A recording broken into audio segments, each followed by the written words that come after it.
All right, welcome into Debate Night, a special episode of Debate Night because, as you've noticed, there is only 4 of us, and including myself today. So this is going to be a special 3-analyst show here. Couldn't get another analyst in time, so right now we're going with just 3 today, but still the same rules, same everything. Leading us off, as always, we've got Brodie Smith.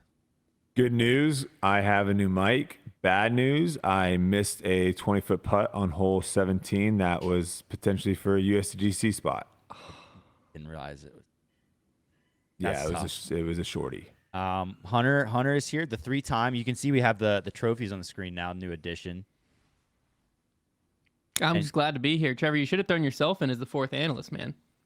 That would have been interesting. You would have been completely unbiased with points. Yeah, so that would worked great. That would have been very interesting. I had that thought last night. I was like, well, what if I jumped in and I was like, well, how's that going to work? Who's going to give the point? I guess I could have gone Trevor's in like, just I really to, agree just with to go my after points people. Up to 10. And then Robbie is joining us back again, looking for his first trophy to get on the board. Absolutely. And good news, the people I've caddied for have never missed a 20-foot putt for a USDGC spot. So we're going to lock it in at Music City, Brodie. There we go. Nice. I feel like the trophies is like when the World Cup teams have the stars on their jersey for how many World Cups they win. It's a whole different ball game now. Now there's real pride on the line here. So even with 3 analysts, we're gonna have the same rules today. We're gonna go through our topics. We're gonna eliminate only one person's gonna get eliminated before the rapid fire round. So that is gonna be tough and very lonely. But we're gonna start off with a little bit of Champions Cup controversy. I guess you could say controversy, maybe not super controversial, but there was certainly a little bit of a stink on Twitter about this. So Champions Cup registration closed with some notable players being left on the wait list. Just to throw out some names: James Conrad, Kevin Jones, Ezra Aderhold, big names. So they were claiming to be, as some of the players at least, were claiming to have been unaware of the registration window opening. They were saying it kind of went under the radar. My question is, where does the responsibility for this fall? And regardless of that, how should the PDGA proceed with the event now that some of the top players are essentially on the outside looking in? Brodie, what do you think? Okay, so even though I do have some friends that are on that list, and some people that I've been staying in Airbnbs with on that list, having a lot of conversations with, the responsibility is 100% on the players. Now, I do feel for them because there is a little bit of confusion of when we do sign up for this tour card that is almost like $2,000, I want to say.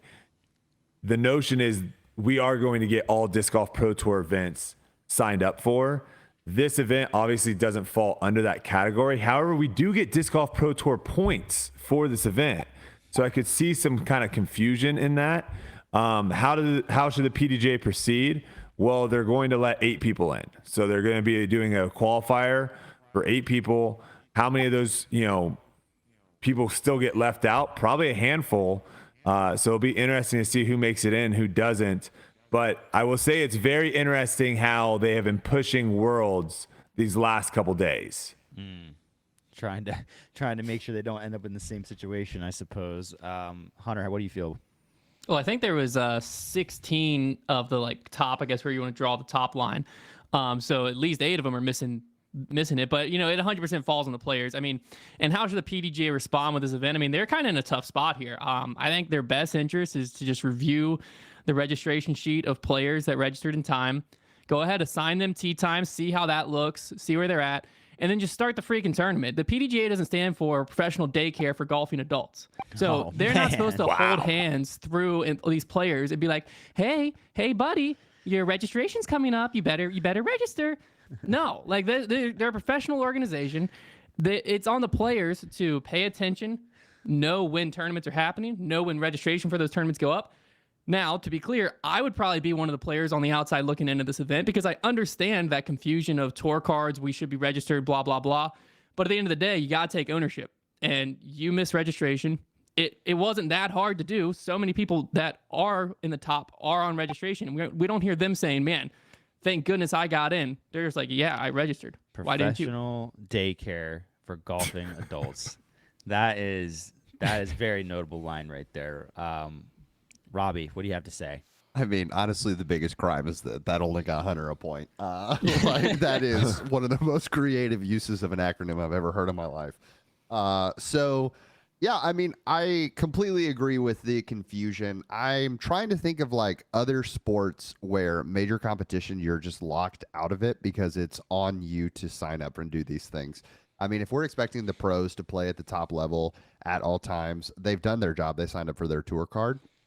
So I'll take the shift and throw it to the PDGA or the Pro Tour even for setting up a confusing like registration system of if we're going to have the majors not count for Pro Tour points, then don't include it on the tour card. If like this blending of things is causing them to be confused about the events, and as they're walking through, I'm sure they're not looking through all of that. And most of the people that I'm seeing left off the list probably have some form of or don't have some form of management system in place working for them looking at these registration events, which just goes to show us further and further that the more money that gets added to the sport, the more these people can afford to have people helping manage their athlete career, which is going to help them become more professional athletes at the same time. So I just think that, yeah, the confusion is super like muddy through this whole process. And how did the PGA proceed with the event? Let's be real. I don't remember any of the MPO coverage or anything last year looking at like they were playing in the dark. They were pushing through to the dark. They're on the East Coast, so they've got more daylight than most when it comes to everything. So I just think that like we look at the top players that are in, and this is a precedent where the PDGA could finally step up and say, hey, we've messed up. We've done something wrong. And take those tour card players. If you have a tour card and you're on the wait list, let's put them into the event. There's no way that adding 2 or 3 cards is actually going to push us an hour and a half past the time. Okay, Brodie, you have something to say? Yeah, just additional, so I don't go over my time here. Something that you mentioned on Grip Locked that I think makes a lot of sense is like if I'm the PDGA and I'm putting on this major, I want the best players possible in the event. And so it behooves me to just make sure if it is a weird registration or whatever, it behooves me just to let everyone know registration, because if I'm the event, why would I not want Kevin Jones playing? Why would I not want James Conrad playing? So on the event side, I think they kind of dropped the ball. It's not their fault that these players didn't register, but I think they did drop the ball with making sure that all the best players are there. Yeah. But the other thing I would say too is I would love to see a switch of where no longer are we actually registering for events, but we are actually pulling out of events. So if this was an invite only event of where the top 100, however they figure out how that is with qualifications and whatnot, we don't have to register. Like even when you qualify for USDGC, we still have to go through a registration process. And if you don't do that, you just don't get into the tournament. I think it would be a lot cooler if you actually are put in the tournament and then it's our job to tell them, hey, you know what? I'm not actually gonna be playing this tournament. Yeah. And then it just goes down the wait list of like, who's the next person that's qualified in and they take their spot. I think that's a cooler way of doing it in the future. It also feels a little bit more prestigious than like I signed up for Worlds last night. I paid $390. I clicked some buttons. Kind of weird. Yeah. It doesn't really feel like, I don't know. If we have this many players missing registration for a major, do we really think we can put the responsibility on those same players to withdraw from a tournament and not cause a lot of twosome and weird situations? You gotta start like fining players. You gotta start making it to where it's like an actual punishment. Because the last event, I picked someone in my picks because they were on the freaking like we do Tour Life on Wednesday. The event started on Friday. They were on the register list. Yeah. And they just didn't play. So it's like at a certain point you got to start saying, hey, the Friday before the event, like the Friday, how do you say that? The week before the event? The Friday, the week before the event? You got to start saying like a week in advance or something is the last day to pull out an event. Yeah. I think unless it's like injuries or something. The solution, like, the idea of the PDGA, like wanting those players to be in, makes sense to me. I think because disc golf is so young, people forget that we are still in the era. We're still in the era of disc golf where we're going to make obvious in hindsight mistakes. Mm-hmm. And it probably won't ever happen again. Like you said, Worlds is getting pushed super hard over the last few days. Like next year when Champions Cup rolls around, you better bet they're going to be looking at the registration list or doing it differently. Like we are just in an era where there's still going to be mistakes made that we're like, now how did that happen? But then it'll get fixed. I'm confident that it's an easy to fix. Like they will not let this happen again type thing. But I do actually, I think it's a very valid point that like the fact that Pro Tour points are counted at this event, but it's not part of the tour card. That's a pretty blurry line. Kind of weird. It's interesting, and I don't think that I would be very surprised if the PDGA remedied any way other than just the qualifying thing. I don't think there's any plans. No, that's all they're doing. The emails have gone out. They're literally just saying you get eight spots. That's all. That's all they're doing. No one's sneaky in. We'll see who makes it. I mean, I would expect that like at least KJ and Conrad at WR are able to get in, but I'll be out there on the ground reporting. Okay, there will definitely be some names that are left out. I mean, I'm almost sure of it. So, okay, yeah, very interesting scenario right now with that major.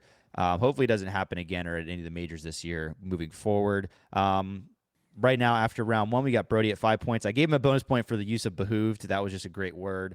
Hunter at 4 and Robbie at 3 moving into our next topic. No wonder the comments have no idea how these points work.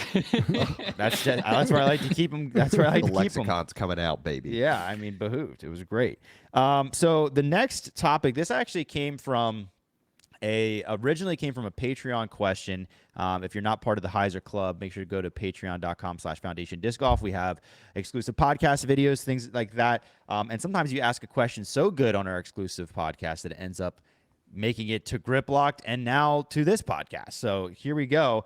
The original question was talking about the potential rolling back of golf balls in professional golf for certain events. Very hot topic right now in that sport. And he kind of brought the idea to disc golf, and we kind of messed around with it. And so my question I proposed is, would rolling back disc technology, and kind of the way I gave an example here, because there's not a lot of technology to roll back, was just like, let's say we limit the speed of drivers, right? Like 7 speed and down to where you're really going to inhibit distance a certain amount. Would that be an effective way to challenge players more at the highest level? Is this ever going to be necessary, if not now? And then what are some other ways to accomplish this if discs are something that shouldn't be touched? So quite an interesting subject. Hunter, what do you think? Well, I'm going to keep my vocabulary a lot shorter just to sympathize with the people who suffer from hippopotamonstrosesquipt allophobia out there. And so with the current disc technology and course design out there, I don't really think it would affect scoring that much if we were to limit it to like 7 speeds and lower.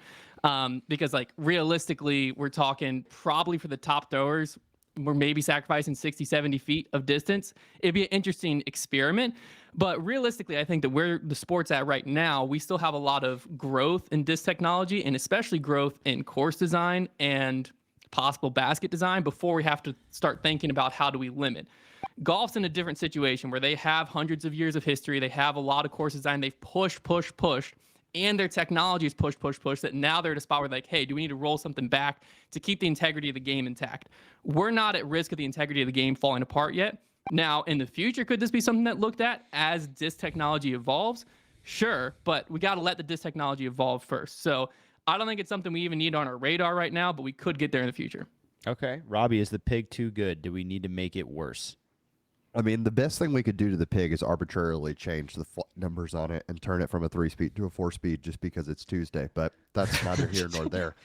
So when it comes to rolling the disc speed technology back, since we already see companies like Innova literally just changing flight numbers anyways, what's to keep them if we roll it back to 7 speeds or whatever, just being like, oh yeah, the nuke, it's now a 6-speed. Congratulations. So we know flight numbers don't matter anyway. So we talked about like rim width and all that. I heard y'all talk about that on Grip Locked. And so I think that like would be the only solution if you're trying to do that. But Calvin Heimburg, the actual #1 best player in the world, is still going to throw his eagle 480, 500 feet. So you're not really going to be limiting them in that capacity. And like the top players still throw real far. It is like, that's just a fact. If we're going to challenge the technology, we need to go back to where the basket was inspired by the golf hole, and we need to make putting actually become difficult. We need to make putting harder. I take it back to the course that all 4 of us were there for. Give us those small baskets with small cages, so that way we're down to the 2 disc wide basket, expand the circle. This is going to challenge players to actually practice their like up shots to a more dialed, focused area. You're not going to have the Gannon Burrs being able to throw 80 miles an hour for his putts and they spit out all the time because the baskets are smaller. Changing the basket, and of course you're going to hear people complain, well, we can't standardize baskets across the world. We're not talking about making it harder for the casual player. We're talking about making it harder for the pro players, which means that the pro tour can bring their own baskets to these places, have custom sleeves, whatever they're going to do anyways, put it on the tour to bring standardized baskets, and pro players have access to buying those baskets so they can practice as well. Boom, your solution's right there. I like the basket move, Brodie. So Calvin's not throwing the Eagle 480. Is that your statement? Not on a disc golf line. I don't think he would ever step up to a hole that's 480 and be like, I'm just going to throw an Well, eagle. if he had to, though. If he had to, I think he could potentially, but I don't think his scores, like to Hunter's point, what he said, which I think is incorrect, is I think his scores would not be as good as they are.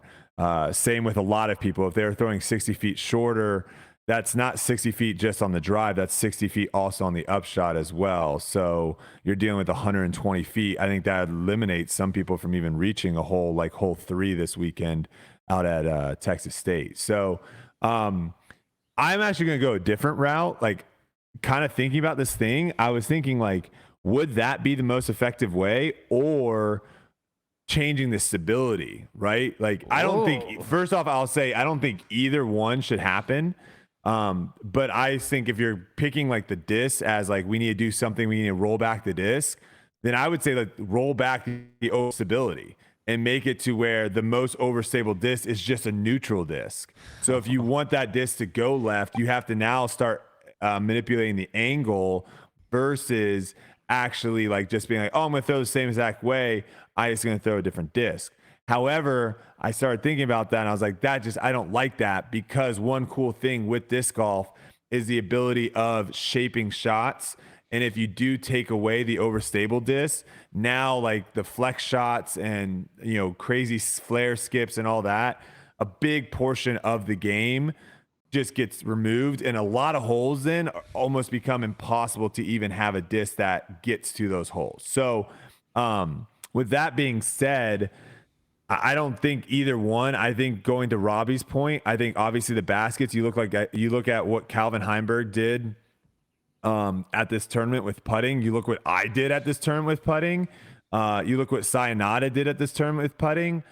That is really the thing that, you know, okay, wow, players are going to start throwing 10, 15 feet further away from the basket. Doesn't matter to some, they'll still make it. Anthony Barella, same example, didn't miss a putt inside of 66 feet his entire round 2.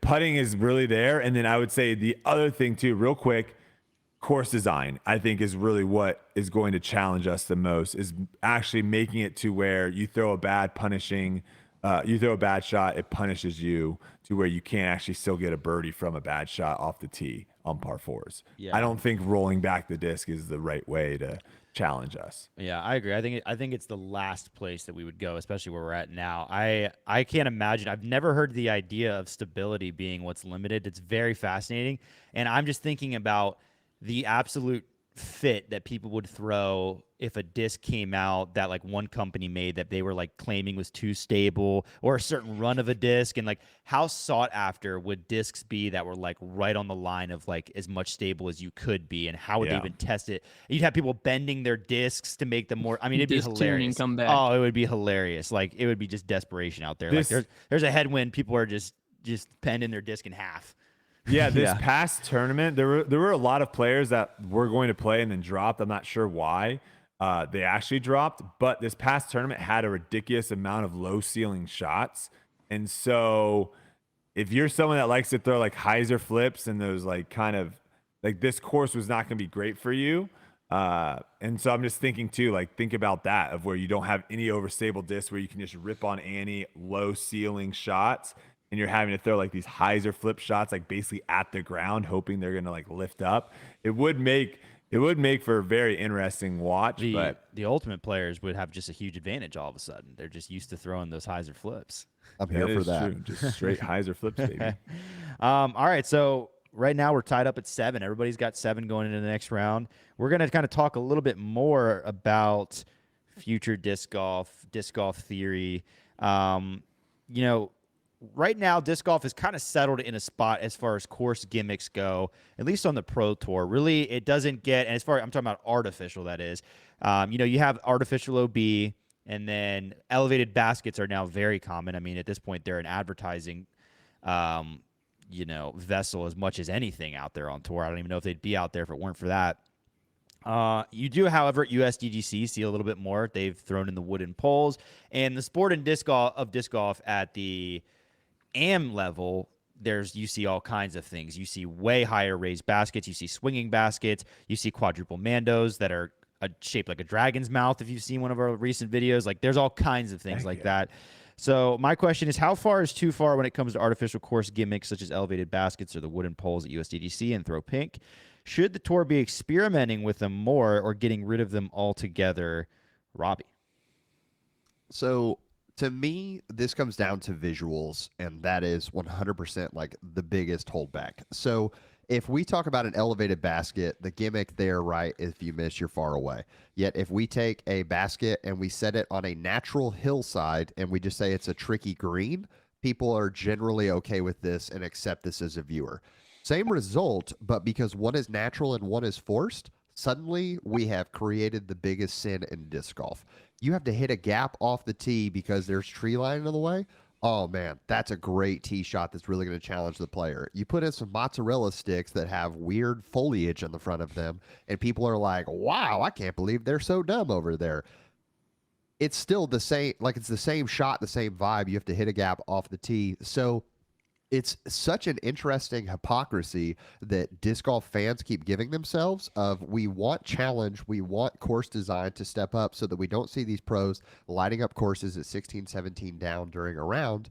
And yet when the property that's laid out in front of them, because the Pro Tour is now looking for more courses that have the option for spectator viewership, so then course designers have to do something to bring challenge to the layout and to the track that they have, yet they don't have the natural boundaries. The only possible solution there is to create artificial or gimmicky setups. Do I think the Dragon's Mouth belongs on the Pro Tour? No, but I think the Dragon's Mouth makes for an electric amateur level place. So give me the gimmicks, because also if you can hit a shot on a gimmick line, then you can definitely hit it on a natural line. So it's just making you a better player so that all the Bedances of the world and the aspiring Pro Tour players are going to walk up, see that Dragon's Mouth, and then boom, they step up to hole 14 at USDGC, and they're like, oh, triple mando? Pfft, easy. I throw through on a Dragon's Mouth.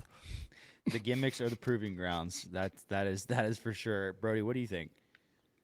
I've never understood why people get so mad about artificial OB, because I don't like, sidewalk is OB and no one's like, how is that not artificial? So like, that's where I think it is what Robbie was saying. I think it is all optics. Like if you guys remember our video that we did where Trevor threw over the sidewalk on the right, and I was like, oh, that's OB.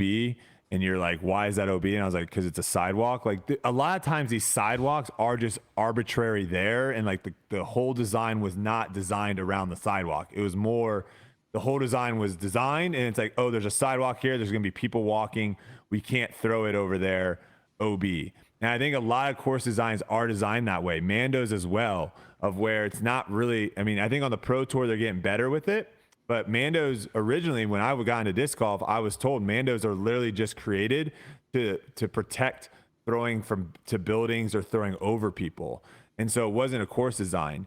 Something I will say that looks really great though is instead of like the mozzarella sticks that Robbie was saying, if you remember hole 3 this year at Waco, they planted like trees down the right hand side, and that made that hole, that shot, way more difficult with trees. However, mozzarella sticks cost-wise are probably a lot cheaper than trees. And that's where we are right now, is no one would be upset if the Disc Golf Pro Tour was going out there at the Austin course and just dug out, you know, hundreds and hundreds of pounds of dirt and filled them with water and was like, boom, this is our course. But because we don't have the funds to do that and we have to just paint lines and we can't adjust the length of the grass, now all of a sudden people are just like, I hate this OB, this is stupid. I mean, that's where we're at right now in disc golf. We just don't have the funds. We don't have the time or the funds to actually make good looking OB, I guess you can say. Okay. Valid point. Hunter, gimmicks, no gimmicks? Well, I think to Brodie's points, we don't have the funds, but we also don't own the properties we're playing on. So a lot of times we're on a golf course and we need a way to add that OB, add that elevated basket, add the trees or whatever, but we can't plant trees because we're on a golf course. So to Robbie's point, I think the optics are very crucial here because the elevated basket, if the elevated baskets that we're seeing on the Pro Tour were just poles and they weren't used for advertising, I don't think I would like them nearly as much. I like the effect of the elevated basket, but I think making it an advertising spot, making it feel like a part of what the Pro Tour is putting out there helps it fit in with the course because you already have the like feather banners, you already have the ad walls, you have stuff like that. So adding another advertising piece to the course makes it blend and makes it fit. So I think realistically, there is a fine line of too gimmicky, not too gimmicky, but I think the optics of it is kind of where that line gets drawn sometimes. So this might not be a popular take. I didn't know I had this take until I just came up with it, so I might not even agree with myself. But I think maybe when we're adding gimmicks, we just make them more advertising spots because I think that optically helps it blend in with the course. So like maybe Jack Link should be sponsoring the mozzarella sticks and we just wrap it like a Slim Jim or something. Who knows? I mean, maybe that helps out.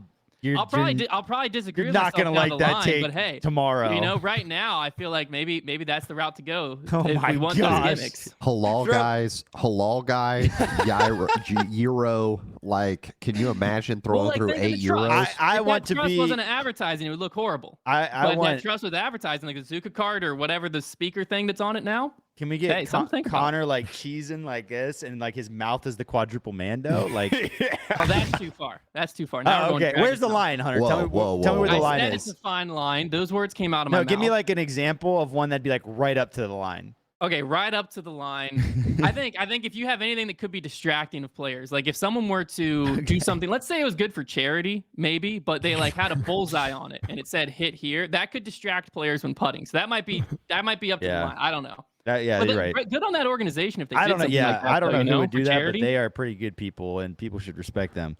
I mean, what Okay. if Foundation sponsors Hole 7 USDGC and it's Brodie throwing it back to his ultimate days and he's just got his hands open for the triple Mando, like, hey, toss it here. And I mean, just grin you at got to you. think though, if hole 7 was just thrown onto a random course as that bamboo wall, Yeah, people would hate crazy. it. But since Yeah. it has history, people love it. It's true. Now you It is. paint that wall and you put a bunch of like sponsors on it. Where are we at? Where I are don't we know, at? something to think about. We're talking about the Zuka Trust. Zalko's Clown gosh. Circus sponsoring Hole 7, and it's just a giant clown face. I played a Incredible. tournament back in the day that had a clown face. You threw through the clown mouth. It was a triple Mando. I'm See, now surprised that's those too aren't far. more. There's There's like the line. tiki torches or tiki courses. I'm surprised that's not more common. Like little man. putt putt courses with like cool stuff like that, like the swinging basket. Should be, You man. know, you see that whole, one? The one that people were playing out there in The flying Houston. armadillo one was Yeah. like similar. Well, no, that one's I think it's just south of Austin actually. So Okay. I think people were playing that on the way to Houston. that but was cool. Yeah, like those type of courses, I feel like would do really. Would they though?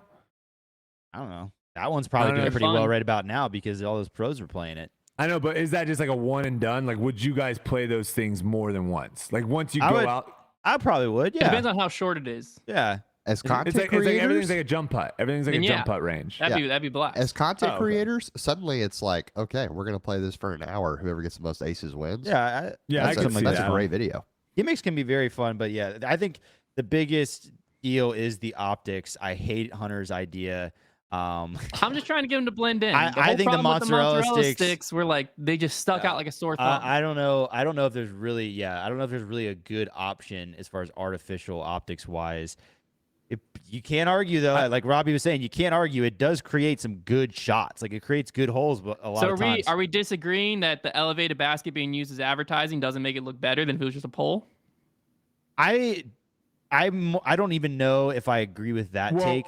I think the stanchion around the basket makes it look Yes. good. I don't think Yeah. it's the fact that there's an ad slapped on Because it. I was gonna say if there was a pole But there's, like, pole logos and the on it. pole was wrapped with logos, it's still Well, no, that then- would still look bad. Yeah, that it's wouldn't work. really the stanchion It's that more makes the it look fact good. that like it looks like kind of it looks like it fits versus we did play that hole in Vegas that one year that was just a pole in a basket and it was like a 10-foot high basket and it just Well, the looks last so weird. the last hole when at it's like Sunset a- Park is like that. Yeah, it just looks weird for Yeah. some reason. Like the little It does. pole. That's what I'm saying. It's more so like it's intentional with the optics, where like we're considering what is gonna like. We're not wrapping stuff with spider webs or like just one roll of ivy. We're Well, like let's thinking be, like let's how be can we clear. make Like the this look Pro good? Tour does not care about putting advertising in bad spots. I mean, they literally have signs. It took them almost like 2 years to get the signs out of Chris Clemens' forehand range in front of tee pads of where Chris, every tournament was like, hey, the sign on hole 4 is like right where I'm trying to throw. So, I mean, Something to be said there. something to be said there. Part of the course. Pro Tour hates lefties. We need to have like people as advertisements. That's what really needs to be the next there we level. go. The Just, like, spotters, the streakers. spotters are. Or streakers just sprint across with like a flag behind What them. if we just got the Mandos to be those car salesman things? They're just depending on the wind is if you make the Mando or not. That's Hey, if man, you're trying to make that's disc funny. golf challenging, we've all been in those spots where there's like that one tree and it's like a low ceiling, but it's moving, and so you have to like time it to get Yeah. it right. Yeah. Makes it hard, man. Dude, That that's makes an it hard. electric. Now Cheap we're way to talking, add the like, cheap way to whole- add windmills. Hole Yeah. 18, hole 18 LVC, one of those you got to throw like left of it, and it's just like whipping. Last hole comes Yeah. down, and That'd it be just like hilarious. completely smacks someone's drive right down. You're like, that's it. And there it is. That's Or- how Kevin Jones loses. Or you have like a magician open up a box and a bunch of doves fly out. Yeah, every right as every throw, yeah. And you just gotta That could hope get your disc expensive. doesn't hit a dove. Okay. All right. We this got is getting- ideas. We got ideas. Yeah, we got Lots ideas. of great advertising. All right, on to our last topic. So Ricky Wysocki is currently remained. He is number 1 in the UDisc World Rankings. UDisc World Rankings are, I feel like, are the most referenced. They're largely considered. People give UDisc a lot of respect, deservingly so. So like people look to their rankings because they're good with numbers. But they have a somewhat controversial ranking system, the ELO system that they use. But Ricky is still number 1 in the rankings, even though he sat out almost the entirety of the season so far. Obviously, he played a little bit DNF'd. This has kind of been a theme in the UDisc World Rankings. We've seen it with other players where not playing is not punishing players really at all. He's just hanging up there while Calvin Heimburg is just obliterating people, playing out of his mind right now. Really the best golf he's probably ever played. So is this a flaw in the ranking system is the first question. And how would you propose the world ranking system should operate if you think it should change in any way? Brodie, what do you think? Sometimes I wonder if if you go back to like old episodes and you're like, what is Brodie really pissed off about? And then you're like, all right, let's talk about it. Because how many times have I brought this up? Like the world ranking system, this is not a good world ranking system. The more I look at it, it's not. It was the same thing with Eagle last year, where like Eagle just sat at the highest part. Like whenever you have a situation where like someone balls out of control, and then you're like, oh yeah, I can't wait to see what they moved up, and it's like, oh, they didn't move up the person that hasn't played in 5 months. Like that's just ridiculous. It makes no sense. The fact that Calvin is not right now the number 1 player in the world, because here's the thing, I'm also not for like Ananda. I just looked her up. Anyone having a guess is what she's ranked? She jumped like 21 spots to like 11th or something. Yeah, she jumped 10 spots to Or 10 11. spots. I'm fine with that, right? I'm not thinking Ananda is the number 1 player in the world right now. However, if you're looking at Calvin and what he has done this year, he is currently right now the best player in the world. And so I'm not looking for this power rankings thing that like you guys kind of do, where it's like at this moment in time, who's the best. I think world rankings, you do need to have some history to kind of build up to it. But let's be honest, like Calvin is definitely the best player in the world. And the fact that he is not number 1 right now in the world is just unbelievable. So I think, again, I'll say there needs to be, we have a way of doing strength of field. We have a way of seeing like how hard an event is. Let's use that and give points weighted like the Disc Golf Pro Tour kind of does with their tour points, but let's just weight them so that way it makes sense. And when you play events, you get points. And when you don't play events, you don't get points. So if you sit out, if you're the number 1 player in the world, and guess what? You sit out for 4 months, you are not the number 1 player in the world. You got to play. We can't be hiding. Yeah, I think strength of field is the most underused statistic. I know it's kind of still being developed, but it's very important, and it's a very good statistic to use. It'd be valuable for things such as ratings. We won't even get into that. But in any case, Hunter, what do you think? Yeah, it's definitely a flaw in the ranking system. And at first, I didn't even really have a clue how to fix it. I think Brodie's idea of fixing it is flawed as well, because if it's point based, then if you're Ricky and you miss 4 months, then you come back and now you're behind 4 months of points.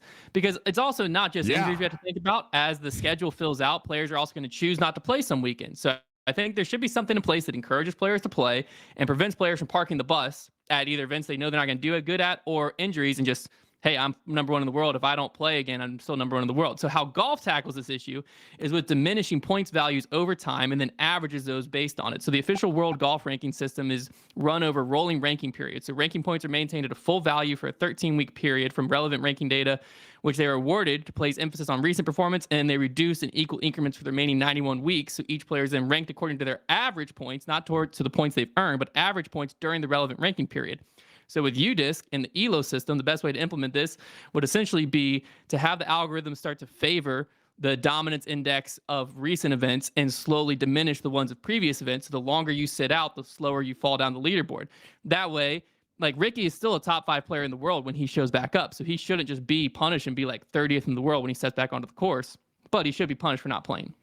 Brodie, I mean, you hate that? I hate the dominance index. I hate the dominance index. It makes no sense. Well, I mean, I if you feel get like third place at an event, but you don't beat Ricky and Calvin, and you get third, you're not getting rewarded as much as if you get third place and I get first and freaking I don't know, Trevor gets second.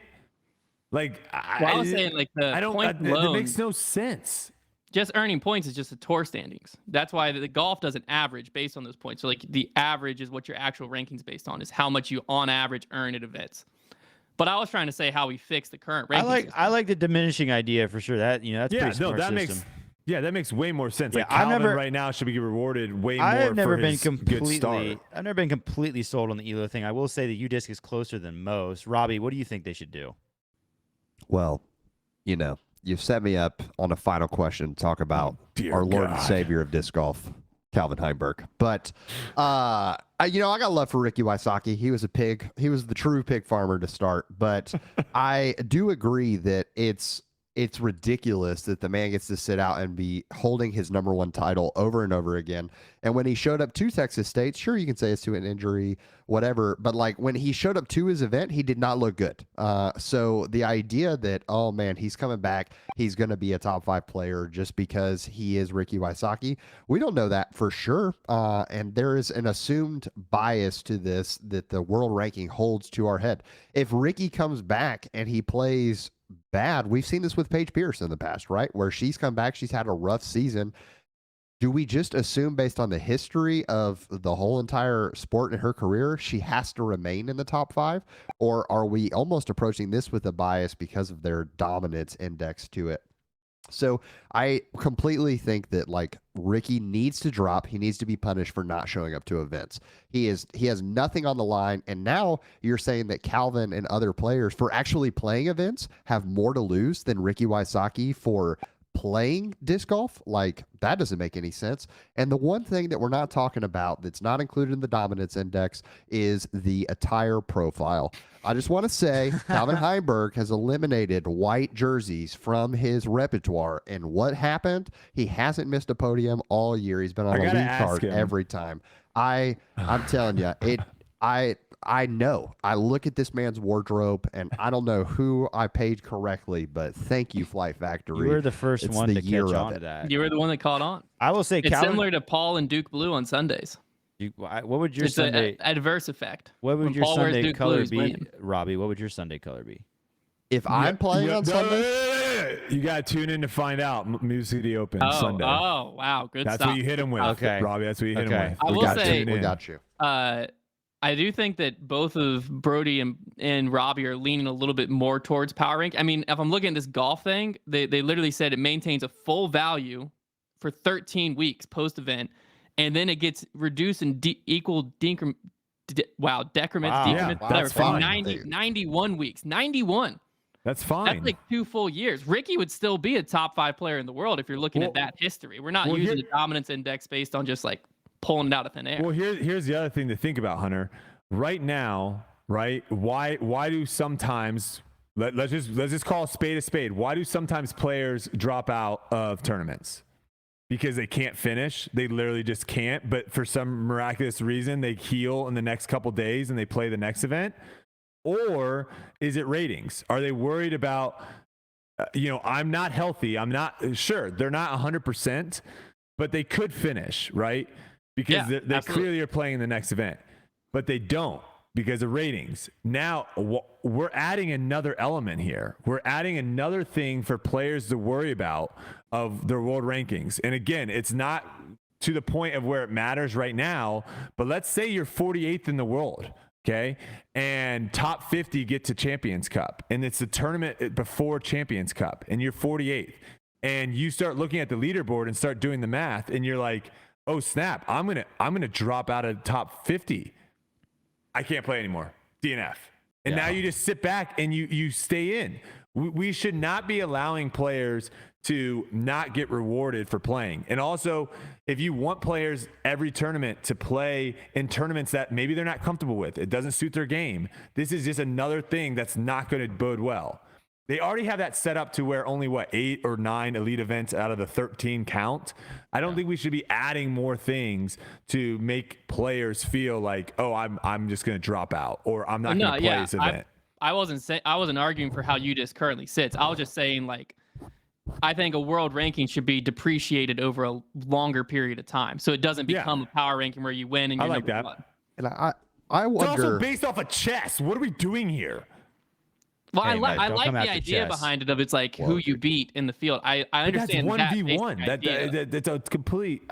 Yeah. Talk about, idea talk about a behind rating it's system solid. that works, the chess rating system. the Robbie, idea behind it's very but it's solid. also 1v1. right. That makes sense. Can I ask one question to Brody, Yeah. and you may not be able to Microphone answer this, Brody. I'm gonna mute both those guys in a second. Contractually, like I said, you probably can't answer this, but dude, appreciate it.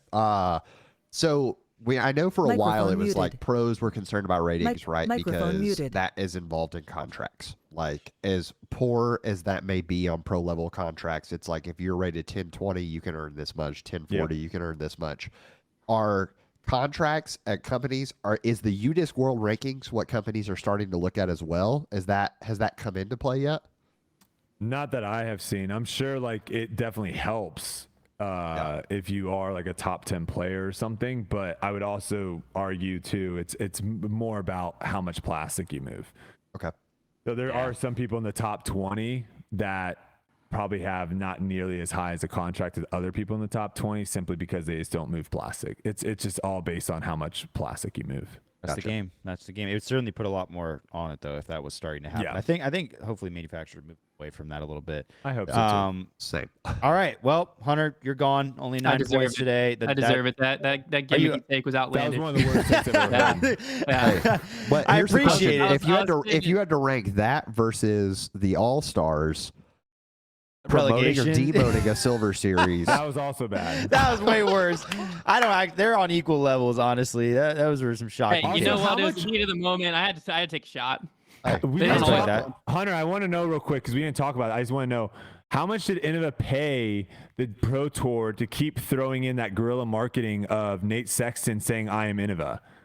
Did you guys hear that on coverage at all? What? Oh, No. So you remember? Okay, so Nate Sexton has that commercial of where it's like, Yeah. "Hey, I'm Nate Sexton. I am Innova," and then it's like, I'm Innova's team captain." Yeah. Yada yada. They cut out the team captain part, and it was just, "Hey, I'm Nate Sexton. I'm Innova." And it was just being played during like Sayonada's throws, and it would just come out of nowhere. And it was like multiple times it happened in the broadcast. So I'm wondering, like, was that a guerrilla marketing thing going on where Innova was trying to like throw, Subliminal their marketing. name around? Yeah, subliminal, I guess. He was being Hilarious. hypnotized. I don't know. It makes sense. I've been reaching for Innova way more this week. I don't know what's Yeah. going on. The I got Innova hypnotized. Open presented by Innova. It's so funny. All right. Well, we're gonna move on to our rapid fire round now. It's gonna be Brodie and Robbie all tied up at 13. Oh, baby. I will say at least one of these questions really sits in Brodie's wheelhouse because we've discussed it a lot before. He's gonna be formidable. Since you guys are tied up, I'm gonna go ahead and think of a number between 1 and 10. Brodie, what do you think it is? I'll take a 3, please. Robbie. I'm gonna go 6. It is 6 again. It is yet to be anything but 6. I love being in that Thanks for the spot. toss up, Hunter. Robbie, would you like to go first or second? I would like to elect to go first, please. Okay, he does not defer. He wants the ball. All right. So Ananda had a shocking win. I'll say shocking because, I think it was a little bit shocking, but in convincing fashion at Texas State over some major players in the division. Was this a fluke or a sign of things to come? Robbie. I think this was fluke makes Ananda sound like she's not been competitive, like she's just been out of it. I don't think it was a fluke. I think Ananda is a consistent player. I think that the conditions also allowed for players to it kind of evened the field a little bit. So your players that were maybe like for the FPO field, maybe 10 to 20 had a much more of a chance to strike. But I definitely don't think it's a sign of things to come. My prediction is that we'll have 7 unique FPO winners this year in total. And we already have 4. I think that Kristen, Kat, and Paige are just going to run away with it for the rest of the year. Kristen has looked off the last 2 tournaments. She even noted that she looked off in the last tournament, like Austin carried with her, and she still came in second place, not playing great golf. She won Waco, not playing great golf. We have the top players in the world or the top players in FBO. The parity, while increasing, if people have an off week, yeah, but top players are top players, and I think we're going to see a sweep between the top 3 ladies. Okay. Brodie, what do you think? Robbie, I love you. I'm going to have to deny that first comment or the first stat. We actually have 6 unique winners in the first 6 events. So you would need only 1 more unique winner for the rest of the season if 7 is your claim. You have Macy Valadiaz, Maria Oliva, Katrina Allen, Kristen Tarr, Paige Pierce, and Ananda. First off, Ananda, that's one of the greatest names of all time. I absolutely love saying that name. Kelsey was like, why do you keep saying her first and last name? I'm like, you have to when you have a name that cool. I don't think this was shocking. I think what this shows you is when you play on courses designed for FPO players, it brings in a lot of other talented FPO players. This was one of the few tournaments where they aren't just throwing a couple tee pads down and saying this is where you guys are playing, or they're changing the par from a par 3 to a par 4 and saying this is what you guys are playing. And I think that shows on the leaderboard where you have players like Jessica Weiss moving up the leaderboard. You have players like Ananda actually taking it down and winning. Also Maria Oliva shot, I think, the hot round of the tournament, the first round. She ended up struggling there at the end. But to me, I think this just shows course design. I think when they get on courses designed for their skill level, designed for their distance, it makes it for a much more interesting tournament than a lot of times they're playing on holes where you're like, okay, the top throwers can throw really far and they can get pars and birdies and everyone else is going to struggle. This turned into putting mattered. It did. And in a lot of tournaments, we see who doesn't make mistakes at the end wins, right? Like we see the people make mistakes and they lose. This tournament, the exact opposite. Ananda was playing out of her mind and kept playing out of her mind. And she was like, you guys have to try to come and catch me, and not this, she's going to double bogey or triple bogey a hole and give it away to someone else. So I don't think this was a fluke at all. First off, I think she's a fantastic player. If you watched her play this weekend, she is a fantastic player. So she might win again. But I also just think we're going to start seeing this happen more on FPO where people are going to be challenging. Now, can Kristen figure it out because she still hasn't looked like herself this year? We'll find out. We'll see. Yeah, I would say TBD. In a season where Kristen so far looks very mortal, we'll say, and is kind of beating herself out there on the course. In a season like that, I wouldn't be surprised if we had 10 to 12 unique out there, because the constant in the past few seasons has been like usually a Cat or a Paige, one of the two could get hot, but Kristen's kind of just always there. And if one of those two doesn't win, she'll win. And in a season where that's not happening, there's a lot that could happen. I agree with Brodie in the sense that the course design plays a huge part in that. And we've seen the FPO field look completely different when the course design is more tailored to the field. So that's something to definitely look at. All right now, Brodie up 16-15, solid argument there. You're going to lead off this one. And this is something we've We talk about this a little bit when we're planning the preview show. Hunter and I and Hunter a lot of times is looking for statistics that correlate to success on certain courses. And sometimes it's kind of difficult to know. Like, there are a lot of sports that have very tangible statistics that are like, these are the keys to victory. This is what's going to succeed out there. What do you think is a stat or multiple stats, in your opinion, that are the most overlooked on the Pro Tour related to winning events and just like the most effective ones to have? Could be obvious, might not be. And what's your reasoning for that, Brodie? Gosh, I mean, this is a good question because I think the answer is almost like all the stats. I think a lot of times we just pick and choose what stats look good and we'll just talk about that, especially like the Pro Tour wise. You don't really hear them even talking that much about stats. I wish they did more on coverage, but like a course like recency bias, the course we just played, the stats that I would tell you were the most important were going to be C2 in regulation and C2 putting, because that course was pretty much wide open in the sense of where if you got inside of 60 feet, you had a putt. And a lot of the holes you could run. There was only a handful of holes that were kind of scary. You had a couple, decisions to be made with, death putts or OB around the basket. But for the majority of the time, if you get into circle 2, you're running it. And you can see the people that were very successful with circle 2 in regulation and circle 2 putting did really well. Another thing I would say on this course was like fairway hits. And this is where I think it's tricky, because I've also talked about like putting, for example, where I would love to see more like better statistics breakdown. Scrambling is like another stat that just like on courses like this one that has tons of OB, the scrambling stat sucks, because if you throw your tee shot on a par 4 OB, you are technically now scrambling on your next shot, but you're throwing your third shot from a way worse spot. So the likelihood of you getting up and down is very, very unlikely. So to me, I think like all the statistics are overlooked, and really we need to kind of do a better job of like trying to enhance these stats to actually be able to tell the story better than they currently are. Yeah, fair point. Robbie, what do you think?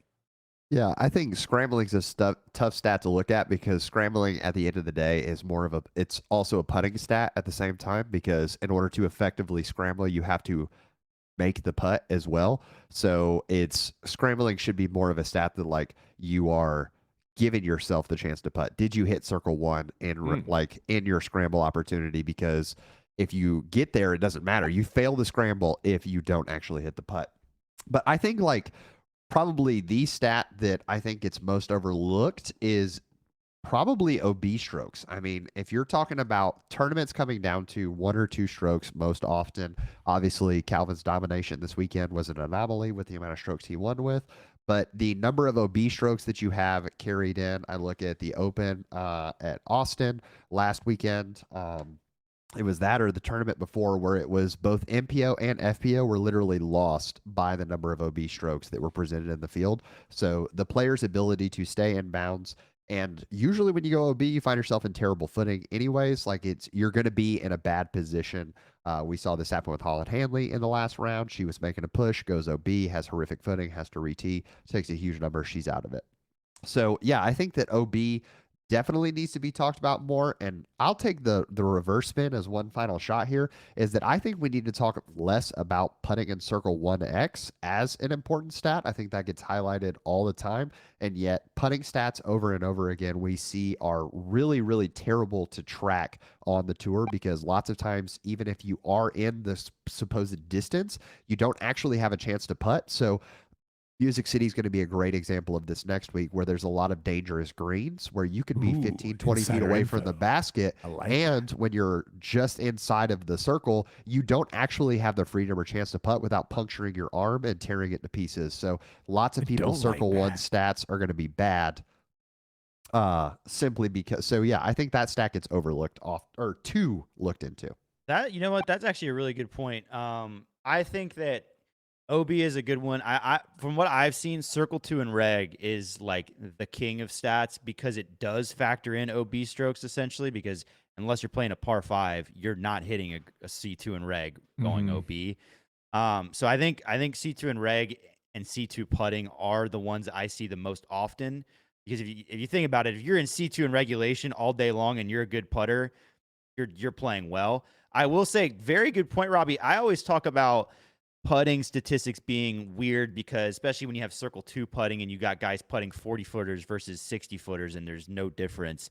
But the idea that you have putts that are in the circle but obstructed versus wide open ones, that is something I've never really thought about. And that is another part of putting that is a misleading part of the statistic. I mean, you could have obstructed putts from close range all day long. But just to counter that argument, Trevor, like what if, because obviously we're talking a little bit about golf here, right? The comparison. What if you're constantly giving yourself, downhill putts all day? Yeah, like you're obviously your putting stats are gonna be way worse than the person that's leaving it below the hole and has uphill putts. You're right, but I think it's just a little more dramatic in disc golf because you might have actually no chance. Yeah, but yeah, you're right. There's something to be said for throw it to the spot that you're gonna have a good putt from, and that is like at the end of the day, each statistic is connected, right? Like that's just kind of how it works. But yeah, definitely a lot of schools of thought to stats. I hope that they continue to get more in depth. One thing I'm kind of excited about is the coverage has started doing the like graphic of where people's drives are landing with like a computer generated graphic. Love that. That is one step closer to UDisc having that featured on the app. Kind of like the PGA Tour does, where you could then like somebody throws a shot and you see an overlay of the hole and where their shot is. That would be incredible. Why don't they do that on the actual caddy book image? And not this like weird Google Earth thing that's like looks like paper mache. I don't know, man. You know what I'm saying? Though? Yeah, like T sign design is a whole like the its own category at this point. But like they make really good like caddy book images. Yeah. I feel like it would be way easier for the audience to know where they are if they use that and like put the dots on there versus the Google Earth thing. Yeah, I don't know. That's a question for the tour. That's above my pay grade. Yeah. We're just getting birdies. That's all we're doing. So we're all tied up at 18 now going into the last question. This is one that I was reminded of this question because I heard somebody, I can't remember who exactly it was, but I heard somebody kind of higher up in the realm of disc golf, somebody kind of leading in the sport, mention the idea of disc golf one day becoming an Olympic sport. And this is something that is very much a buzzword in disc golf. People love that idea of disc golf being in the Olympics. And sometimes, we've talked about before, like, would that really be helpful for the sport? Like, how much would that do for disc golf? And so my question here is just to have a kind of a comparison here. What is better for the growth of disc golf as a sport? Two hypothetical scenarios. One scenario where it becomes an Olympic sport. It is an Olympic sport. It's official Olympic sport. Or having a documentary on Netflix. And we would just assume that this is a well-made documentary. We'll also just say that it is from somebody within disc. Like, let's say Joe Mez did it, and it's on Netflix. Those are the two scenarios. Which is better for the growth of disc golf as a sport, Robbie? So I am going to go ahead and make my claim that I think the documentary is definitely the way to go. My first argument is going to be in the side of if it's an Olympic sport, there are so many Olympic sports out there already. We're going to be thrown into the masses and get overlooked there. Plus, there are tons of already niche Olympic sports that people still don't take seriously. If you had a child, if Brooks approaches you when he's 5 or 6 years old and says, "Dad, I want to be a professional fencer," you're going to be like, "Bro, yeah, let's do it," but no one makes a career out of that. Like that's not actually a thing. You're going to be competing in weird events the rest of your life. Other Olympic sports, they come in, they do well for maybe a year or two, then they fizzle out. Let's talk about korfball for a second. It was a Asian sport that tried to get in there. It's basketball, but in a smaller setting. No one knows about korfball. What's to keep disc golf from being the next korfball? The documentary, I'm going to go ahead 3 words: Drive to Survive. Absolutely. Not only does it get people eyes on the sport, but it also connects people with personalities in the sport. There are huge teams such as you have Danny Rick, who is hugely focused in Drive to Survive. When people get into the sport, not only are they into the sport for what it is, but they also have players and people that they get to connect with over the stories, which gives them fanhood. So they're not only fans of the sport, they're fans of the people, which makes me more invested. It's a lot harder for me to watch the NFL if I'm not cheering for my Minnesota Vikings. Having a team or having skin in the game of people that you're rooting for is absolutely what's necessary if you want to see the sport grow. And I think that fanhood that comes from the documentary, especially if it's well made, is unmatched. Yeah, solid points, Brodie. I know that kind of lines up with you. Oh man, I love that he said that. Robbie, I'm just gonna ask you some questions. Is that okay, Trevor? If I just ask Robbie some questions? So you brought up Drive for Survive. What was the one that golf made? Excellent question. What was the one that tennis made? Bend It Like Beckham. Golf No, was that's called soccer. Full Swing. Tennis was called Breakpoint. What was the one that Disc Golf Pro Tour just made? Did you watch that one? You talking about the Fierce documentary? No, the one that the Pro Tour made, that they made it off of Drive to Survive. Oh, the like Behind the Tour or something like that. But it was on Disc Golf Network. Sure. You also mentioned, like, if you go into the Olympic sports, like, there's so much competition. How many documentaries and things are there to consume on the internet? Would you say there's more things to consume on the internet or Olympic sports? See, now I agree with that, but I get less time to consume the things for the Olympics than I do That is true. The internet. My point being, though, is like, I get it. Like, everyone looks at Drive to Survive and is like, oh my gosh, this blew up. But like, golf did one, tennis did one. You had no idea about those. That's fair. And if we're trying to grow the sport, it should be reaching the people that have no idea about the sport, right? It shouldn't be reaching the people that already know and are going to tune in. Like, I watch both Breakpoint and Full Swing because I have connections to golf and tennis.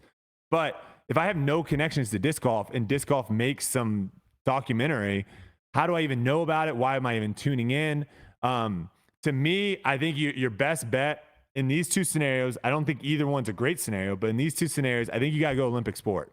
And you got to just have a way, because I just proved my point. Like, Robbie has no idea about these other two documentaries that literally did the same. The people that made Full Swing and Breakpoint made the Drive to Survive. It was the same exact people. It did not work as Drive to Survive did work. Now, so, here's but can the question, I ask Brodie a question? Yeah, go ahead. Ask me. Go ahead. I love curling. Have you ever heard of korfball? No, but I love curling. Did you know that trampoline is literally an Olympic sport? Yes, and it's fantastic. Okay. I'm not a good Olympic sports guy, though, Robbie, to ask, because I will literally wake up at 2:00 in the morning and support USA in curling. Like, that's fair. I'm not a good documentary guy to support. That's my wife. If you ask her, I like action comedy. So a new murder mystery movie, I'm in. Did you watch my show when it was on Netflix, Robbie? No, but the amount of that's fair. That's fair. I'm just saying, like, there's just a lot of stuff that comes on Netflix that you probably didn't even know I had a Netflix show. I did not. Yeah, that's where it's like, I think some people are just like, oh, we make a sick documentary, you get it on Netflix, everyone's gonna love it. It's like, yeah, if it becomes like one of the top 10 things that people watch, that's completely fair. Then it could do something. I think this is kind of what I was looking for here, and I think that there's basically one way to do this. I agree, the Olympic sport thing, I think people overhype that idea. Like, there's a great chance that would do nothing for disc golf. Neither one of these are going to do anything. However, if you're going to do the Netflix show, if you're going to do the Netflix thing, I don't think you go Drive to Survive style necessarily. You go Big Brother. Pretty much. I think that you show the very raw, entertaining side of what disc golf is, because there are instances of like niche sports gaining popular. There's like two routes I've seen. You have like the route of like the Queen's Gambit, like a drama television show. People went nuts for chess after that show came out. But then I've seen a few Netflix documentaries on more obscure things that go kind of almost an entertaining route, and that brings things notoriety. Like Brodie said, on Netflix, you hear these success stories like the Drive to Survive, but those are shows that just catch fire. There are a lot that fall flat. So I think disc golf would have to go. You couldn't just do a Behind the Tour, let's try to make a Drive Survive. I don't think that would do anything. I think you'd have to make the title of the documentary would have to be so outlandish, and you would have to pitch it in a way that almost made fun of disc golf for the sake of getting it out there. Like it's what content are you showing there, Trevor? Exactly. What is I want What, as is far as like the- entertaining things? No, You're no, getting like, out to the Las Vegas Challenge or Classic, rather, the Halloween Classic. Are you going to be following players around what they're doing outside the tournaments, and that's what you're going to like? That's I want Severance. What player is going to sign up for that? I want None of them. Severance, That's the what you're Calvin not going to Heimburg get their story. interviews. You're going to have to go guerrilla style and just get behind. You're going to be up in a tree filming James Conrad's campsite. Like that's basically what's going to happen. That's all I'm saying. If you want to get the entertaining stuff, like you got to be in the parking lots, like I hot feel like micing people. I feel like if you want entertaining stuff, is you gotta handpick a handful of people on tour, and because again, like how interesting is that really? James Conrad's campsite, like I don't know, man. You tell me. Can you make 8 episodes out of that? No, that's just that's just hour one long? episode. I mean, it's I don't know. I think that's where Full Swing missed, is like some of these guys on tour are just not interesting dudes off tour. Like we love them because they're so freaking good at golf. We don't love them because they're these crazy, awesome, nuts personality people. Yeah. And I think that's what you'll find a lot with disc golfers is, you know, you hang out with someone, you're like, oh, this person's just like me. Like I have everything in common with this person. We don't watch reality TV to watch people just like us. We watch people watch the Kardashians or watch the Real Housewives or whatever because they are living lives where you're just like, I cannot believe these people are doing this. I changed my pitch. You would make the Here we go. disc Something golf different. documentary and you'd paint it in such a way that you're like, look how young this sport is. If you're athletic and you like put everything to it, you can make $1 million. That's Look how at this person right here. This person right here is making $150,000. Look what they do every day. That's how I would paint it. Is like if you just disc go out golf and practice it's a get rich quick once or twice, sport. I love my That's boy what they should Alden, but do. you're like, Alden got into the sport 4 years ago. He lives in a van. Yeah. Cannon got into the sport 8 years ago. And he travels to mansions. He only rents Airbnbs that have at least I think 5,000 that's what square you do, feet. Trevor. And You're like, hey, are you an ex D1 athlete? Do you have 2 hours in the day? Well, pick up disc golf and you can be making $150,000. Hunter, what are a you trying to year. say from the grave right now? Well, from the grave, I would like to say that I think you go a completely different route. You pick one of those XD1 athletes and you and you fund try to them get for 2 them? years to get them on tour. Yes. Now we're That talking. is- also- Now we're talking. You Load have a this man much up with some better points. You have a much better chance of someone discovering disc golf on Netflix than the Olympics. When is sports climbing showed on TV? Never. Sports climbing? That's the Olympic You mean sport. rock climbing? Yeah. No, it's called sport It's called climbing. sports climbing? Yeah. Wait, get where they lit. like sprint Hunter, up the wall? The thing is, though, is like I thought it was how just many speed things, climbing. how many shows are on Netflix that you've never heard about? You never have a better seen? shot. You have a better shot of that happening than once every 4 years we getting like 30 seconds of airtime. Wait, wasn't disc golf supposed to have multiple pieces of content on Netflix already? I heard multiple people say that they were going to have All Netflix. right, and that's I going to don't be think it. you donated What the right happened amount. there? I'm Hunter? just And that's saying, gonna be What it for happened debate there, night. That is a Let's fierce get- argument, my man. And that is Get going to a be it D1 for debate athlete, night. follow him for 2 years. I'll take my L. see I'll what take my happens. L. I'm going to mute everybody. All right, Robbie, you're going to have a trophy the next time you're on because you're our winner today. We finally arrived at the point. I think somehow it's more dangerous having 3 people on here than 4 as far as how long we ramble.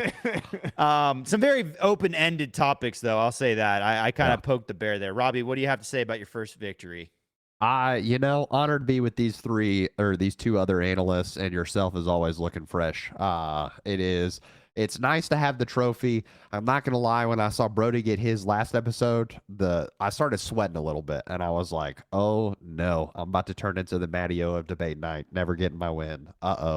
And so now that we got that off the back, it is hey, the Raging Cajun does his thing. And I, fighting for the South here. We got our dub, we got our title, and honored to be included. And yeah, it just feels good, guys. Feels good.